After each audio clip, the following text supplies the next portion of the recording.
بسم اللہ الرحمن الرحیم۔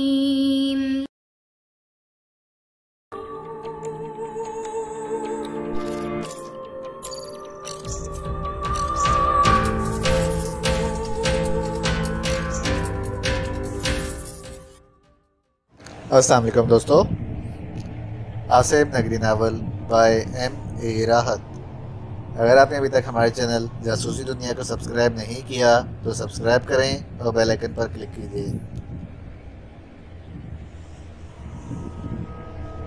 میں بحرین میں پیدا ہوا تھا، وہیں پلا بڑھا تھا۔ پاکستان کے علاوہ دنیا کے بہت سے ممالک دیکھے تھے۔ اپنا وطن دیکھنے کی آرزو ہم دونوں بھائیوں کے دل میں شدید تر تھی، لیکن پاکستان میں آنے سے پاپا ہمیشہ منع کرتے رہے۔ پاکستان آنے سے انہوں نے صحیح منع کیا تھا۔ جس طرح کی بھی تھی، دشمنیاں تو تھیں یہاں، اور انہی کے نتیجے میں اس وقت میں سلاخوں کے پیچھے تھا۔ بھائی جان کا ہم سے ناطا ٹوٹ گیا تھا، دانیہ دوبارہ مشکل میں پڑ چکی تھی۔ یہ سب یہاں آ کر ہی ہوا تھا، ورنہ بحرین میں ہمیں کوئی تکلیف، کوئی پریشانی نہیں تھی۔ ہاں، اگر یہاں مجھے کچھ ملا تھا تو وہ ارجمن تھی۔ ارجمن کے خیال سے دل ایک دم دھک سے ہو گیا۔ جب ارجمن کو علم ہوگا کہ میں قتل کے الزام میں پکڑا گیا ہوں اور سلاخوں کے پیچھے ہوں تو اس پر کیا بیتے گی؟ اتنا تو مجھے یقین تھا کہ وہ مجھے قاتل کبھی نہیں سمجھے گی۔ قتل کرنے والے کچھ اور ہی لوگ ہوتے ہیں، ہم جیسے لوگ تو قتل ہونے والوں میں سے ہوتے ہیں۔ لیکن وہ کس قدر دکھی ہو جائے گی۔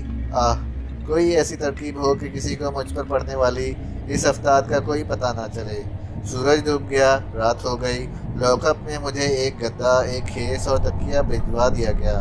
یہاں آنے والوں کو یہ سہولت میسر نہیں تھی، یہ بات مجھے ستری نے بتائی تھی۔ اس نے کہا تھا، صاحب یہ سامان لے لو، آپ کا کھانا آ رہا ہے، آرام سے بستر بچھا کر لیٹ جاؤ۔ ہمیں ادھر کام کرتے ہوئے 6 سال ہو گئے، آج تک کبھی کسی کے لیے اتنا آرام نہیں مہیا کیا گیا۔ آپ قسمت والے ہو صاحب۔ میں نے اس بات کا کوئی جواب نہیں دیا تھا۔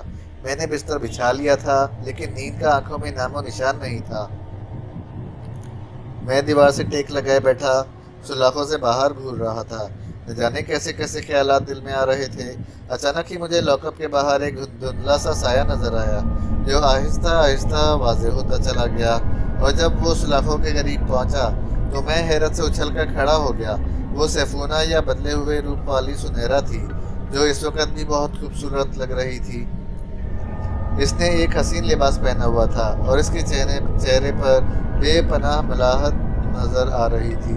اس نے دونوں ہاتھوں سے سلاخیں پکڑیں اور پھر اس کے منہ سے شیشی کی آواز نکلی۔ میں اپنی جگہ سے اٹھا اور اس کے قریب پہنچ گیا۔ سیفونہ، تم؟ سیفونہ نہیں، سنیرا، وہ نغمہ بار آواز میں بولی۔ اور اگر میں تمہیں سیدھا سیدھا گورنی کہوں تو کیا غلط ہوگا؟ تمہارا جو دل چاہے کہہ لینا۔ یہ بتاؤ، چلنا ہے باہر؟ وہ بولی، کیا مطلب؟ آ جاؤ، میرا ہاتھ پکڑو اور باہر نکل آؤ۔ کسی کے فرشتے بھی تمہیں تلاش نہیں کر سکیں گے۔ یہ پولیس والے تمہارے قریب سے گزر جائیں گے، لیکن سوچ بھی نہیں سکیں گے کہ یہ تم ہو۔ وہ کیسے؟ میں نے کہا، تجربہ کر لو، میرا ہاتھ پکڑو اور باہر نکل آؤ۔ کہاں لے جاؤ گی تم مجھے سیفونہ؟ اپنی نگری میں، اپنے گھر جہاں تم شہزادوں کی طرح زندگی بسر کرو گے۔ تمہیں میرا گھر تو یاد ہوگا، تم وہاں ارشام کے داماد کی حیثیت سے رہو گے۔ سارے شہر کی پولیس کو بلا لینا، کوئی تمہاری طرف شک کی نگاہ سے بھی نہیں دیکھ سکے گا۔ جو کہہ رہی ہوں وہی ہوگا، اس میں تبدیلی ہو تو جو سزا چاہو دے دینا۔ گورنی، میری بات سنو، مجھے گورنی مت کہو۔ کچھ حقیقتیں ایسی ہوتی ہیں جنہیں منظر عام پر لانا ضروری ہوتا ہے۔ میں دھوکہ دے کر تم سے شادی نہیں کر سکتی، کیونکہ اس طرح مجھے میرا مقصد نہیں حاصل ہوگا۔ سیفونہ کی لاش آج بھی تابوت میں محفوظ ہے۔ جب تم مجھے اپنی بیوی تسلیم کر لو گے اور ہمارے طریقوں کے مطابق مجھ سے شادی کر لو گے تو سیفونہ اٹھ کھڑی ہوگی اور مجھے اس کے وجود میں سکون مل جائے گا۔ میں تمہیں کبھی مجبور نہ کرتی، مجھے صرف اپنی بیٹی کی زندگی درکار ہے۔ وہ تم مجھے دے دو، پھر دیکھنا تمہیں کیا زندگی مل جاتی ہے۔ اور اگر میں اس سے انکار کر دوں تو یقین کرو تمہیں پھانسی کے پھندے تک جانا ہوگا۔ تم اپنی ماں اور اپنی بہن بھائی کے دل پر ایسا داغ چھوڑ جاؤ گے کہ وہ جی سکیں گے نہ مر سکیں گے، بالکل میری طرح، جیسے میں اپنی بیٹی کے غم کا شکار ہو رہتی ہوں۔ میں گورنی کی باتیں سن رہا تھا۔ وہ واقعہ واقعی بالکل اتفاقیہ ہوا تھا جس میں سیفونہ حادثے کا شکار ہو گئی تھی۔ میں نے جان بوجھ کر ایسا نہیں کیا تھا۔ سیفونہ نے اگر مجھے پسند کر لیا تھا تو اس میں میرا کیا قصور تھا؟ سیفونہ اگر بلی بن کر اس طرح میرے راستے میں نہ آتی تو مجھے کیا پڑی تھی کہ میں اسے کوئی نقصان پہنچانے کی کوشش کرتا؟ میری اس سے کوئی غرض ہی نہیں تھی، اور اب مجھے ایک ایسے کام کے لیے مجبور کیا جا رہا تھا جس کا میں تصور بھی نہیں کر سکتا تھا۔ گورنی نے مجھے خاموش دیکھ کر پھر کہا، بولو، آتے ہو؟ تالا تو کھولو، میں نے کہا۔ وہ ایک دم خوش ہو گئی، پھر بولی، تالا کھولنے کی ضرورت نہیں ہے، لو میرے ہاتھ پکڑو، یہ سلاخیں تمہارا راستہ نہیں روک سکیں گی۔ یہ کہہ کر اس نے اپنے دونوں ہاتھ سلاخوں کے اندر ڈال دیے۔ میں اپنے منصوبے کے تحت آگے بڑھا، اور اچانک ہی میں نے اس کے دونوں ہاتھوں کو پکڑ کر پوری قوت سے اپنی جانب کھینچا۔ میں نے اتنی طاقت سے اسے اندر کھینچا تھا کہ اس کا جسم اور سر بری طرح سلاخوں سے ٹکرایا، لیکن جو رد عمل ہوا اس کی مجھے توقع نہیں تھی۔ اچانک ہی اس کا سلاخوں سے ٹکرانے والا سر پیچھے کی جانب گھوما، اور پھر کھوپڑی اس کے جسم سے الگ ہو کر 4 فٹ کے فاصلے پر جا گری۔ اس کا بے گردن کا جسم سلاخوں سے لگا ہوا تھا، اور اس کے ہاتھ میرے ہاتھوں میں تھے۔ میں نے پوری قوت سے انہیں پیچھے کی جانب دھکیلا۔ اس کا جسم خاصی دور جا کر گرا۔ مجھے اپنے اس عمل سے خوشی ہوئی تھی۔ گورنی کو نقصان پہنچا کر مجھے یوں لگتا تھا جیسے میں تائی جان سے انتقام لے رہا ہوں۔ وہ کچھ لمحے تک بے حس و حرکت پڑی رہی۔ اس کے بعد اس نے کروٹ بدلی، اور تھوڑا سا کھسک کر اس نے اپنی کھوپڑی اپنے ہاتھوں میں لے لی اور اٹھ کر بیٹھ گئی۔ پھر اس نے کھوپڑی کو اپنی دھڑ پر جمایا اور اسے درست کرنے لگی۔ جب اس کا رخ بالکل سامنے کی طرف ہو گیا تو اس نے آنکھیں اٹھا کر مجھے دیکھا۔ آنکھیں سرخ ہو رہی تھیں، اور اس کے دانت خوفناک انداز میں بھیجے ہوئے تھے۔ دیکھتے ہی دیکھتے اس کی شکل میں تبدیلی رونما ہوئی، اور میرے سامنے مکروا شکل والی گورنی آ گئی۔ اس نے دانت پیستے ہوئے مجھے دیکھا، نفرت بھرے انداز میں سر ہلایا، اور اس کے بعد واپسی کے لیے مڑ گئی۔ چند لمحوں کے بعد وہ نگاہوں سے اوجھل ہو گئی۔ میرے ذہن میں تھا کہ شاید پہرا دینے والے سنتریوں میں سے کسی کو یہاں ہونے والی دھما چوکڑی کا علم ہو گیا ہوگا اور کوئی آنے ہی والا ہوگا، لیکن ماحول بالکل سنسان رہا۔ میں واپس آ کر اپنے بستر پر بیٹھ گیا، اور پھر میرے خیالات کی روح چل پڑی۔ شکر تھا کہ میں جذباتی نہیں ہوا تھا۔ اگر میں یہاں سے باہر نکلنے کے لیے اس وقت گورنی کی پیشکش قبول کر لیتا تو یقیناً پوری طرح اس کے جال میں پھنس جاتا۔ پولیس مجھے ایک مفرور قاتل قرار دیتی، اور گورنی صرف اس شرط پر مجھے پولیس سے بچاتی کہ میں اس سے شادی کر لوں۔ خدا کی پناہ، کیسے کیسے ہتھ کنڈے استعمال کیے جا رہے تھے۔ اس کے پیچھے پتہ نہیں گورنی کا دماغ چل رہا تھا یا پھر تائی جان کی عقل کار فرما تھی، لیکن جو کچھ ہو رہا تھا وہ سنسنی خیز بے شک تھا۔ پتہ نہیں آگے کیا ہونے والا تھا۔ دوسرے دن 8:30 بجے 2 سنتریوں نے لاک اپ کا دروازہ کھولا اور مجھے باہر آنے کا اشارہ کیا۔ میں سنتریوں کے ساتھ ایس ایچ او کے کمرے میں پہنچ گیا۔ ایس ایچ او اپنے سیٹ پر موجود نہیں تھا، لیکن وہ ایس آئی جس نے مجھے گرفتار کیا تھا وہاں موجود تھا۔ اس کے علاوہ تایا ابو اور نادر خان بھی موجود تھے۔ نادر خان اس وقت انسپیکٹر کی وردی میں تھا اور ہمیشہ کی طرح اسمارٹ نظر آ رہا تھا۔ ایس آئی نے کہا، سر میں چائے کے لیے کہتا ہوں۔ نہیں، تم باہر رکو۔ اگر ایس ایچ او صاحب آئیں تو انہیں اندر بھیج دینا، کسی اور کو اندر مت آنے دینا، نادر خان نے کہا، اور ایس آئی سلام کر کے واپس چلا گیا۔ تایا ابو عجیب سی نگاہوں سے مجھے دیکھ رہے تھے۔ کیا ماما اور دانیہ وغیرہ کو بھی ان واقعاتی خبر ہو گئی؟ ہاں صاحب، لیکن اس کے ساتھ ہی میں نے انہیں مطمئن کر دیا ہے۔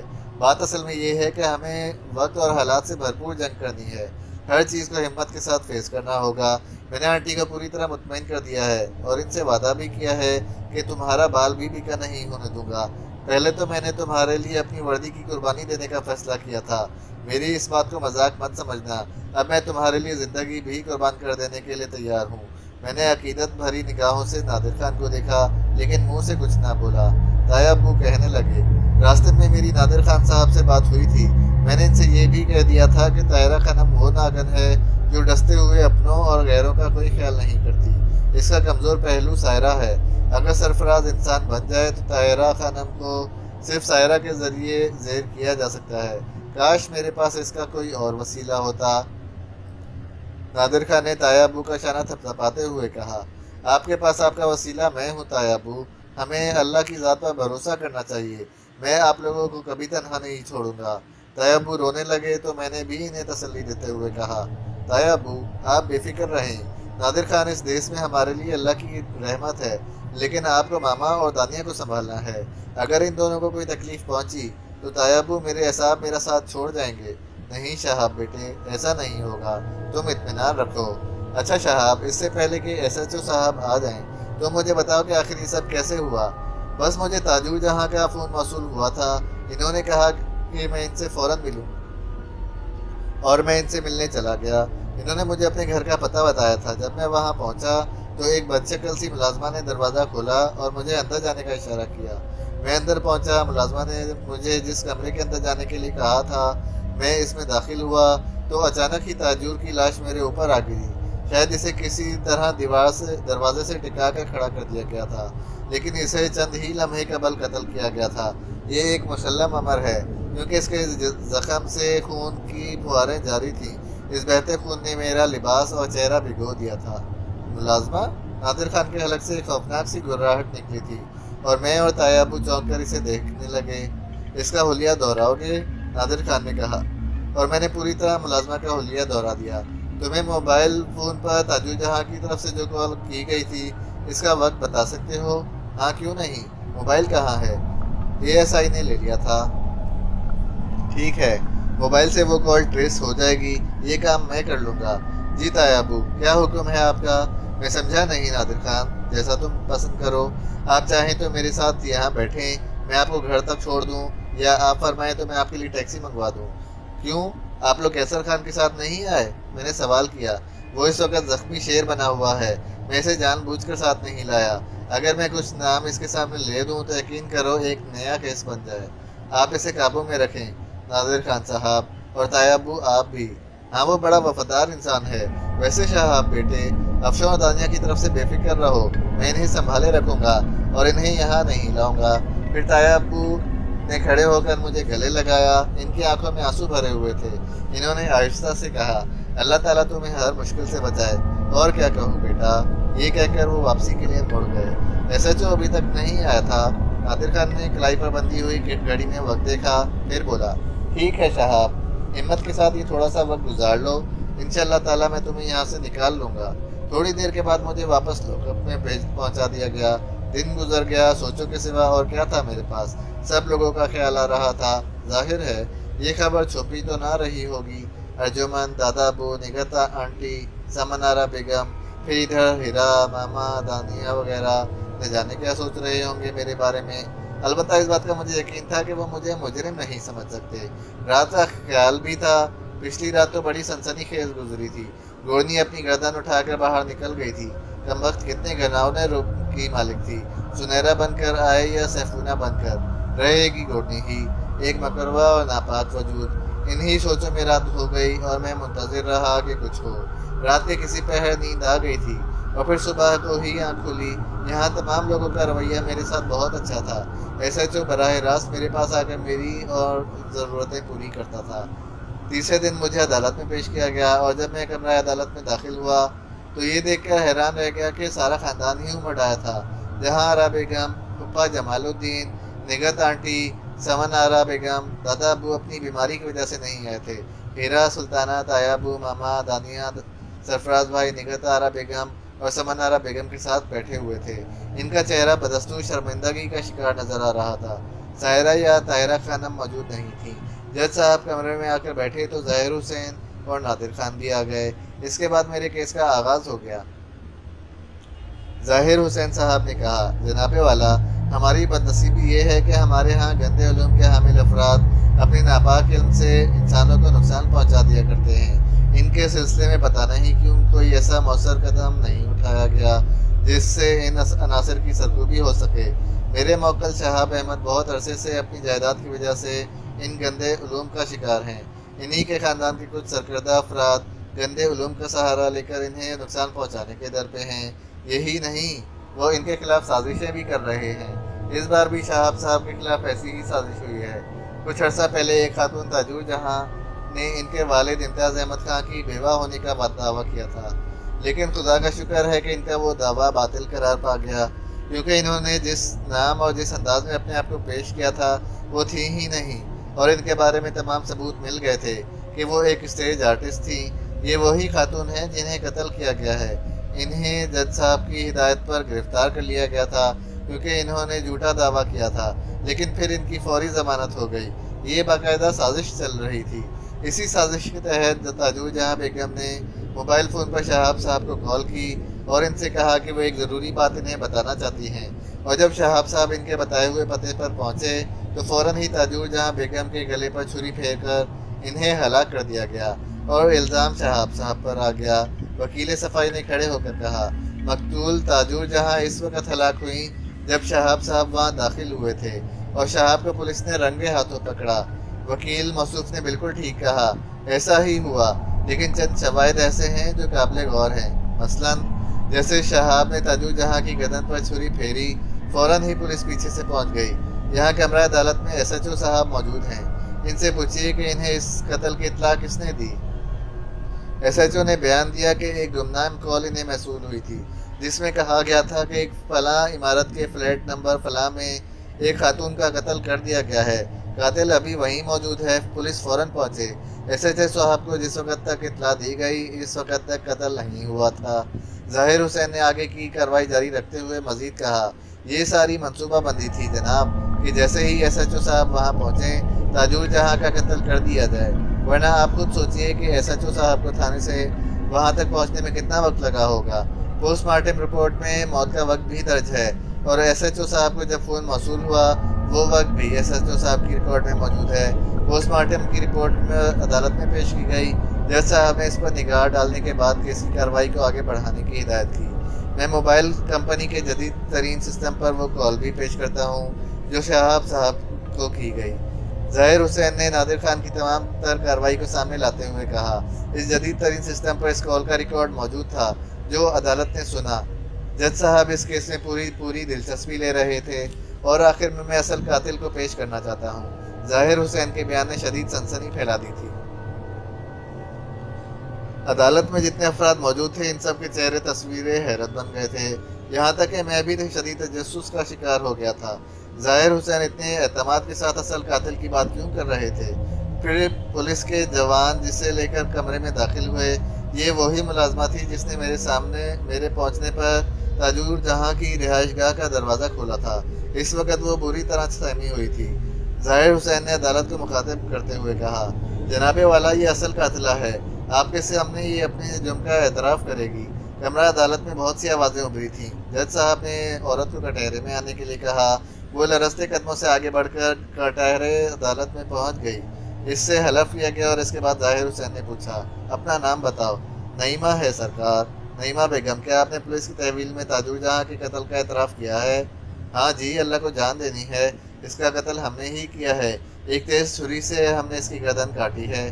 ظاہر حسین نے اشارہ کیا اور ایک پولیس کانسٹیبل نے وہ چھری ان کے سامنے پیش کی تو انہوں نے ملازمہ سے پوچھا، ہاں نعیمہ، تو اس چھری سے آپ نے تاجور جہاں کی گردن کاٹی تھی؟ ہاں جی، یہی ہے حضور والا۔ اس عورت کے ہاتھوں کے نشانات کے پرنٹ اور آلائے قتل پر پائے جانے والے نشانات کے پرنٹ ایکسپرٹس کے پاس سے موصول ہوئے ہیں، یہ پیش خدمت ہیں۔ ظاہر حسین نے پرنٹس کی رپورٹ جج صاحب کے سامنے رکھتے ہوئے کہا اور جج صاحب اس کا معائنہ کرتے ہوئے بولے، نعیمہ بیگم، یہ قتل آپ نے کیوں کیا؟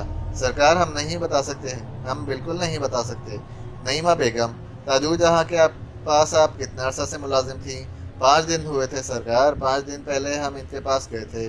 جناب والا، اتنے ہی وقت پہلے تاجور جہاں بیگم کو ایس ایچ او صاحب کی تحویل سے نکال لیا گیا تھا۔ خیر، تو یہ ملازمت آپ نے کس طرح حاصل کی نعیمہ بیگم؟ کسی نے ہمیں بھیجا تھا سرکار۔ کس نے؟ ہم اس کا جواب نہیں دے سکتے، آپ کو جواب دینا ہوگا نعیمہ بیگم۔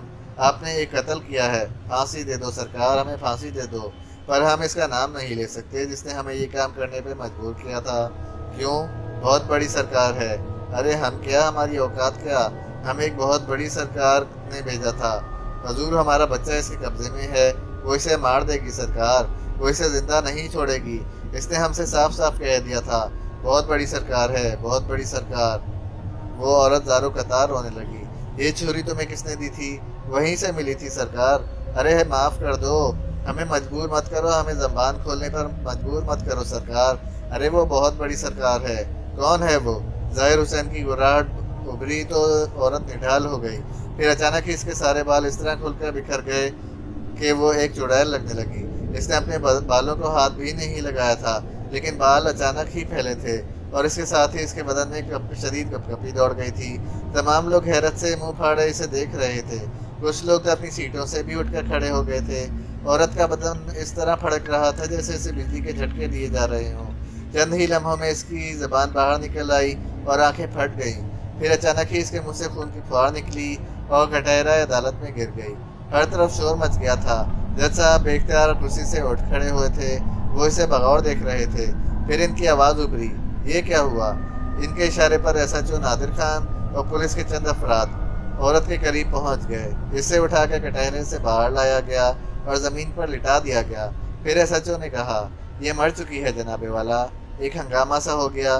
جج صاحب خود پریشان ہو گئے تھے، لیکن انہوں نے کسی خاص جذبہ کے تحت مقدمے کا سلسلہ منقطع نہیں کیا اور عورت کو کمرہ عدالت سے باہر لے جانے کا اشارہ کیا۔ نعیمہ کی لاش کو اٹھایا گیا اور پولیس والے اسے باہر لے گئے۔ جج صاحب کچھ لمحے اپنی کرسی پر خاموش بیٹھے رہے، پھر انہوں نے مدھم لہجے میں کہا، مقدمہ جاری رکھا جائے۔ ظاہر حسین نے گردن خم کی اور بولے، حضور والا، ملزم شاہ بالکل بے گناہ ہے۔ یہ لوگ اپنی بدنصیبی کا شکار ہوئے ہیں۔ بیرون ملک سے آئے تھے، بہت بڑے آدمی کے بیٹے ہیں، جائیداد کے لیے چپکرشیں شروع ہو گئیں اور یہ مستقل اسی کا شکار ہیں۔ حضور والا نے خود اپنی نگاہوں سے دیکھ لیا کہ کچھ پراسرار قوتیں کس طرح ان کے خلاف سر کمر بستہ ہیں۔ انہی قوتوں میں سے ایک نے نعیمہ نامی عورت کو تاجور جہاں کے گھر ملازم رکھوایا۔ پھر شہاب کو، جیسا کہ میں نے خون کی رپورٹ پیش کی، فون کر کے تاجور جہاں کی رہائشگاہ پر بلایا گیا اور اس وقت جب شہاب وہاں پہنچنے والے تھے، ملازمہ نے اس کی گردن پر چھری پھیری اور پھر اس کی لاش کو کسی طرح دروازے کے ساتھ کھڑا کر کے باہر آئی۔ دروازہ کھولا اور شہاب کو اس کمرے تک پہنچایا۔ جب شہاب نے اس کمرے کا دروازہ کھولا تو لاش اس کے اوپر گری۔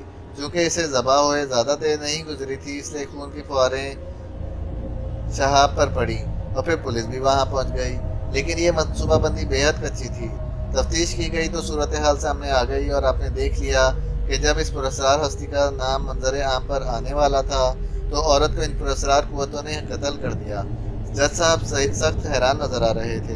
پھر انہوں نے فوری طور پر اس مقدمے کو نمٹاتے ہوئے کہا، نعیمہ نامی عورت نے کمرہ عدالت میں اس قتل کا اعتراف کیا ہے۔ افسوس کہ وہ اس شخصیت کا انکشاف نہیں کر سکی جس نے اسے قتل پر مجبور کیا۔